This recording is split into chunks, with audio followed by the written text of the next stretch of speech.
Avec un modeste diamètre de 1475 miles, Pluton n'est pas l'un des corps célestes les plus impressionnants de notre système solaire.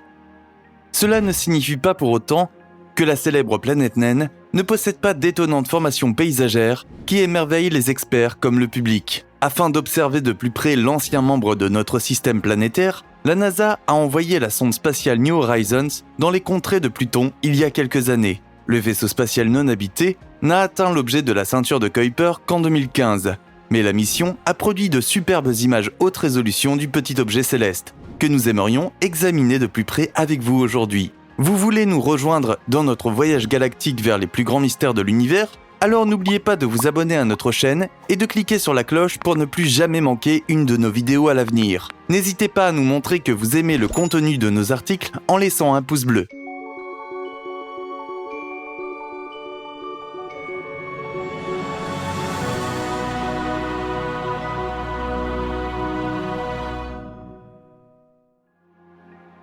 Pluton. Nous sommes le 24 août 2006 et Pluton est dépouillé de son statut officiel de planète. Au cours des 7 décennies qui se sont écoulées depuis la découverte initiale du corps céleste, Pluton a été un membre solide de notre système planétaire parent.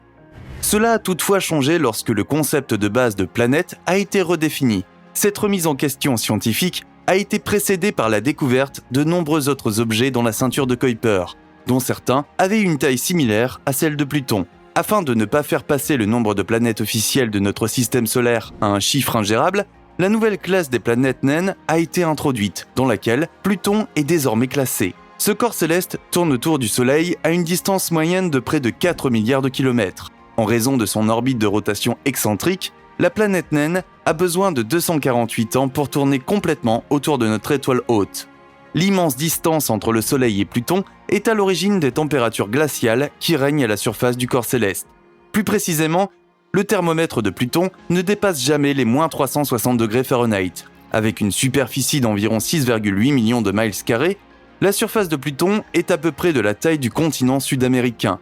La planète naine est composée d'environ 70% de roches et de 30% de glace d'eau. Nous savons actuellement que Pluton est accompagné d'au moins 5 satellites naturels.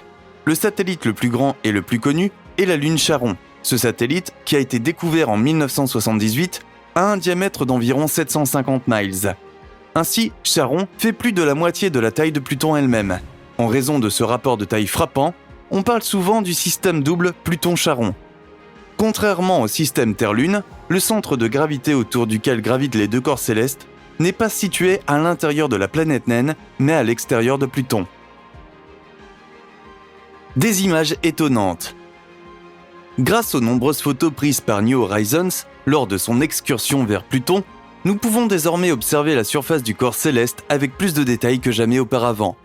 L'image, qui montre la planète naine dans toute sa gloire, a été prise par le vaisseau spatial à une distance d'environ 22 000 miles.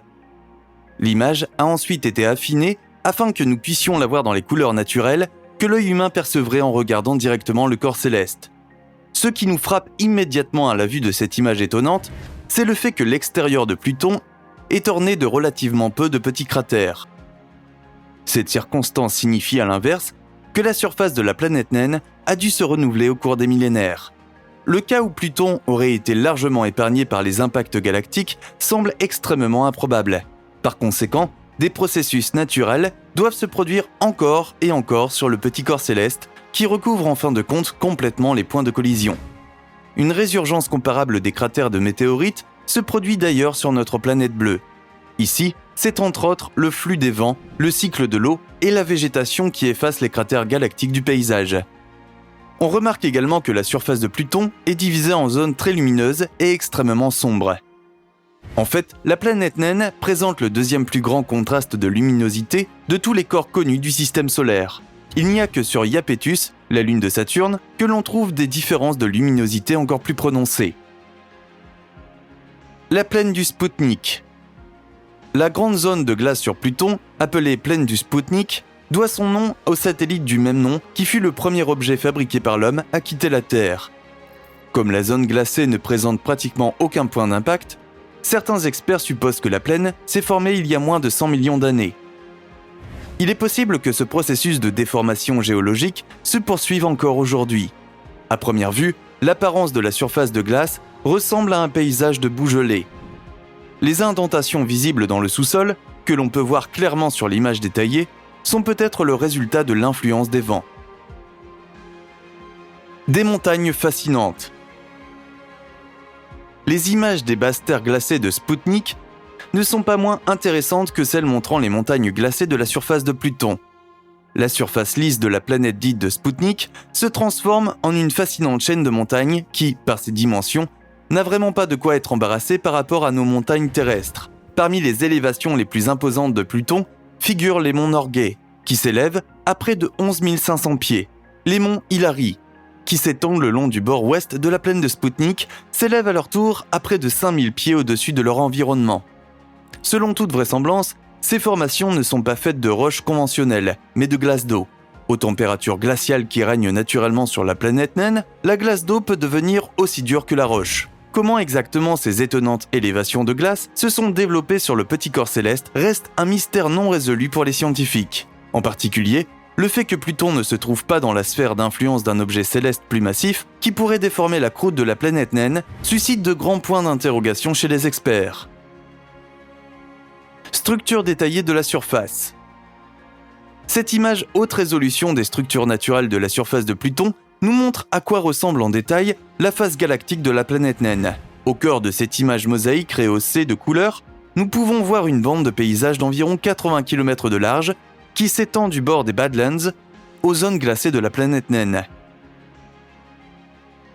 Croûte Makula. Sur le bord droit de cette image étonnante, nous voyons les hautes terres sombres connues sous le nom de Croûte Makula. Ce qui attire immédiatement notre attention en regardant cette image est la coloration rouge foncé de la zone correspondante. Les experts supposent que cette coloration est due à la tholline. Il s'agit d'un mélange de molécules organiques telles que l'hydrogène, le carbone et l'azote. Ce composé complexe serait particulièrement abondant sur Pluton et donnerait ainsi à la planète naine son aspect rouge-brun caractéristique. Croûte Makula, quant à lui, domine le reste du paysage d'environ 1,5 miles. Les nombreuses fosses interconnectées qui caractérisent la zone sont particulièrement frappantes. Les formations correspondantes ont des diamètres de 5 à 8 miles et atteignent des profondeurs d'environ 1,5 miles. Atmosphère de la planète naine.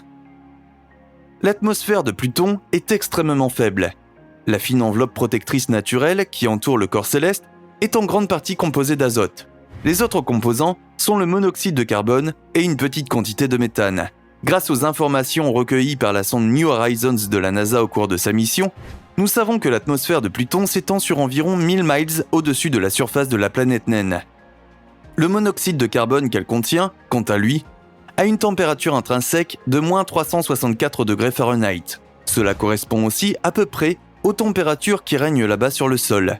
Pourtant, les couches les plus profondes de l'enveloppe protectrice naturelle sont nettement plus chaudes, avec une température de moins 292 degrés Fahrenheit. Les experts pensent que les températures de surface plus froides sont dues à l'évaporation du méthane, qui passe de l'état solide à l'état d'agrégat gazeux. Le pôle nord de Pluton. Lorsqu'on jette un coup d'œil au pôle nord de Pluton, on prend une nouvelle fois conscience de la diversité géologique qui règne sur ce petit corps céleste. La région polaire nord est sillonnée par de longs canyons.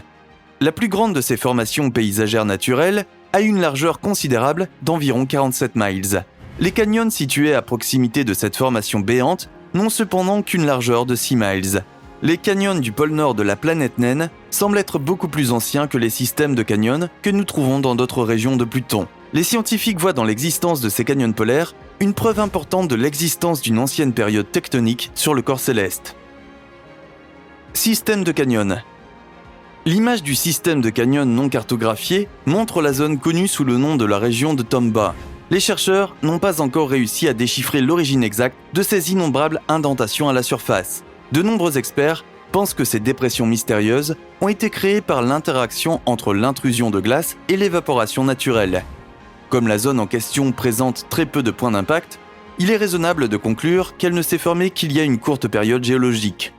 Dans le détail, les fosses individuelles ont des diamètres de plusieurs centaines de pieds, tout en s'enfonçant de plusieurs pieds dans le sol. La disposition des nombreuses structures permet aux experts de tirer des conclusions importantes sur les échanges d'azote entre la surface de la planète naine et l'atmosphère. Votre avis nous intéresse. Y a-t-il une image de la planète naine qui vous a particulièrement fasciné ? Et que pensez-vous des images étonnantes de Pluton ? Nous attendons avec impatience vos commentaires. Enfin, nous avons ajouté d'autres vidéos passionnantes pour vous, auxquelles vous pouvez accéder en cliquant sur l'une des vignettes du générique dès maintenant. Merci beaucoup de nous avoir suivis. Prenez soin de vous et à la prochaine fois.